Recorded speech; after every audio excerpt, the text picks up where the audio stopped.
ये कहानी महाभारत के समय की है। जब पांचों पांडव अज्ञातवास के लिए गए हुए थे, तब भीम को जंगल में एक राक्षसी मिली जिसका नाम हिडिंबा था।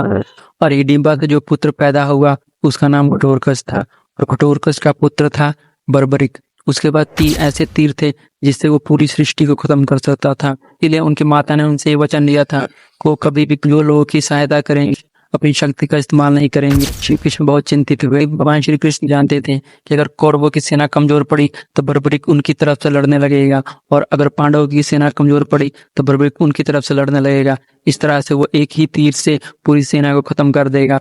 इसलिए भगवान श्री कृष्ण ने बर्बरिक जी की परीक्षा लेने की सोची। उन्होंने बर्बरिक जी से कहा कि अगर तुम इतने ही ताकतवर हो तो इस पीपल के पेड़ के सब पत्तों को एक ही तीर में छेद के दिखाओ। बर्बरिक जी ने भगवान श्री कृष्ण से आज्ञा ली और अपने तीर को छोड़ दिया। बर्बरिक जी द्वारा छुड़ा गया तीर उन सब पत्तों को छेद रहा था। तभी उनमें से एक पत्ता नीचे गिरा।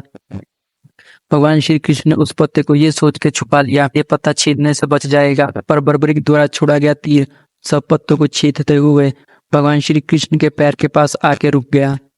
तब बर्बरिक जी ने कहा कि हे भगवान, एक पत्ता आपके पैर के नीचे है, कृपया करके अपना पैर उठा लीजिए, क्योंकि मैंने अपने तीर को पत्तों को छेदने की आज्ञा दी है, ना कि आपके पैरों को। बर्बरिक की इस शक्ति को देख के भगवान श्री कृष्ण बहुत चिंतित हुए।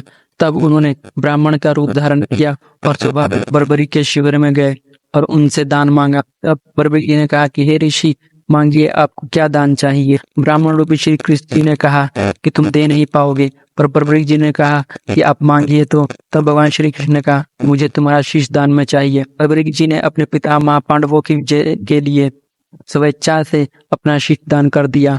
इससे भगवान श्री कृष्ण बहुत खुश हुए और दान के बाद वो वरदान दिया कि कलयुग में तुम मेरे नाम से जाने जाओगे, तुम मेरे नाम से पूजे जाओगे। और भगवान श्री कृष्ण ने जहाँ बर्बरिक जी का सर रखा था उसी जगह का नाम आज खाटू है।